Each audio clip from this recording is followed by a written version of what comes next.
Sanibonani, welcome back to enye video. Ngiyabonga kakhulu for ukunjoina. Thank you very much for uthando ne-support. Ngiyabonga kakhulu. Mangaba ka-subscribe ngisacela ukuthi ucindezele usubscribe, ubuye ulike ivideo, ubuye share ivideo ithumele kwabanye njalo sizokhula seyi-channel kanti ke nama-adverts azodlala ke during the video. Please kindly do not skip them. Uweke nje adlale. Lokho kuyasiza kakhulu ukukhula kwe-channel. Ngiyabonga kakhulu for uthando ne-support. Now you guys siyakhumbula ukuthi emveni kokuthi kuvele ke udaba lokho bhuti uMatlala lo osejele nje you guys uVusumuzi Khet Matlala nabo Brown Mokgotsi nazonke indaba ever since ubaba uLieutenant General Nhlanhla Mkhwanazi aveza ukuthi ke kuningi okwenziwayo ngubaba uMinister osemisiwe ubaba uSenzo Mchunu neassociate yakhe lekuthi uBrown Mokgotsi kwasukuyavela ke igama labo Vusumuzi Khet Matlala and everything else kwaba kuningi nje okuvelayo ngalesi yasikhathi mangabe usacabanga kula lapho kwavela khona ke ukuthi ngathi ukubulawa kwabo DJ Sambodi ngathi kuhlobene laba bantu ke ababacishe ababeqashwe mhlawumbe ukuthi abayobulala uTebogo Bejane ngowayisoka lakhe uVusumuzi Khet Matlala kuthiwa ke ngathi ke izikhali zasetshenziswa lapho ekuzameni ukubulala uTebogo Bejane ngathi kuthiwa there is a connection nalezi ezasetshenziswa ekubulaweni kukaSambodi into engiyifundile nami lana emaphepheni around, you know what I mean.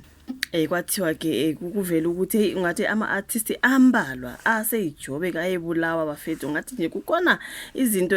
okunye sisuke sabukhuluma ngoba sisaba ukuthi kuzothiwa ke this blogger said you know what I mean. Kodwa ke kwabalwa ke ama-artist ambalwa okushona kwawo kwangathi nje kuxhunywaniswa nabo bonke laba bantu ababaliwe lana ukuthi ngathi bayazi ukuthi kwenzekani ngalawo ma-artist allegedly, right. Khona manje bengizwile nje ukuthi ngathi isikhali esasetshenziswa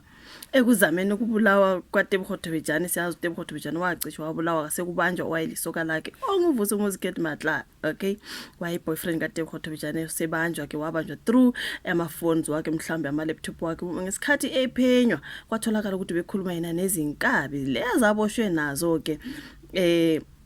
ekhuluma nazo ukuthi azihambe ziyobulala uTebogo Bejane futhi zimshaye nje ngasebusweni ukwenzela ukuthi umndeni wakhe ungazi wakhona nake nokumrecognize. Wasiyabanjwa ke uVusumuzi Khet Matlala nezinkabi lezo zazivele sezibanjiwe into ekanjalo. Manje mase kuthiwa ke isikhali sasetshenziswe kuzameni ke ukubulala uTebogo Bejane nalesi sasetshenziswa when it comes to ukubulawa ka DJ Sambodi sengathi manje ke ngathi kuyahlangana 1+1 = 2 ukuthi how uDJ Sambodi phoke yena wayebulawela ukuthi kwenze njani.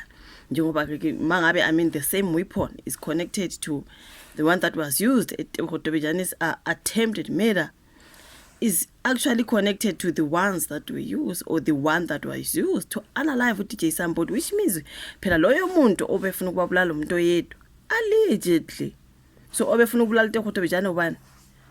ube isoka lakho uVusumuzi Khet Matlala. So does it mean nguyena yini ngale kaSambodi? Hayi angazi bafowethu kodwa ke la ephepheni bathi bona zimkhalele ke osola ke ekufeni ka DJ Sambodi lana baveza ukuthi sezimkhalele usomabhizinisi othinteka ekubulaweni kuka Opa John Sifuka isolezwe lithola ukuthi ke umsola ukhalele ngamasongo kaSigonyela eSandton namhlanje bebesho isolo so lo somabhizinisi uyathinteka ekwenzeni itulo nezinkabi ekubulaweni kuka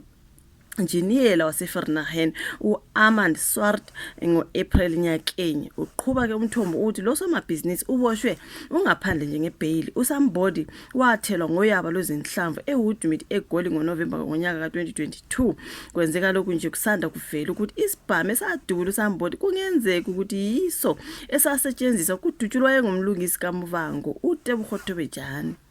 Njengokuza ke sebeyisho lebe ngikhuluma ngayo eqaleni lokhu kuqhamuke emva kokuba ke uCommissioner wamaphoyisa seKZN uGeneral Nhlanhla Mkhwanazi aveza ukuthi ke nezikhulu zamaphoyisa ezithinteke kubulaweni kwabanye osaziwayo baseGoli okwenza abantu ke babasola ukuthi uSambodi ungomunye wabo. So eminyakeni edlule kwake kwakhonjwa ngenjumbane uRalph Stanfield emva kwezinsolo zokuthi ubesongela abasebenzi bendawo yobumnandi kaSambodi iAyebuyep lifestyle kwakuyibhizinisi ke lika DJ Sambodi. So ke lona daba ke bafethu oluqhamukayo ke olukhuluma ke ngezikhali ezasetshenziswa ke kubulawa kaSambodi ngathi ke connection nalesi esasetshenziswa ke mabezama ke ukudubula uTebogo kwazi kwalimala ngumngani wakho ukuthi uparalyzed namanje unama spinal cord problems kwakudingeka uTebogo manje masokuthiwa nama artist asegoli ke lashonayo ngathi ke angazi mhlambe ke izikhali ezasetshenziswa the connected to everything angazi nje bokwasolo ukuthi ke ubaba ke uminister wamaphoyisa osamile ubaba uSenzomchunu expose ke ubaba uGeneral Nhlanhla Mkhwanazi ukuthi uyathinteka lapha ko Brown Mkhosi Vusimuzi Matlala ntontontoni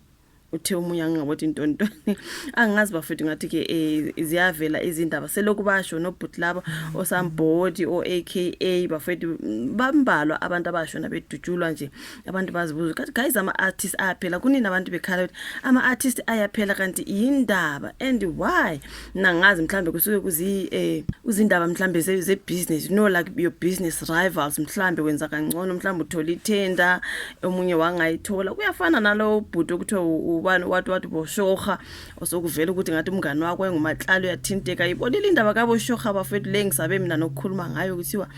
wakidnapwa sekuvela ukuthi umndeni wakhe manje ke kuthiwa bekufuneka 60 million something around there baloko besehla kancane ama million ababizayo bagcina bethumela ama video ehlukunyezwa kuthiwa uBoshoga sibone udadewabo noma wakhe kulama video ya trendayo ehlukunyezwa Nkosi yami kodwa kuthiwa ke uvusa Matlala wayengumngani wakhe besebenza bonke wabethe asihlangane for meeting thizeni wavele wanyamalala lelo langa kuningi laphana that's why ngithi mhlambe into ezinje kusuke kunga your business rivals mhlambe wenza kangcono mhlambe uthola ithenda bangayithola mhlambe kukhona nje wena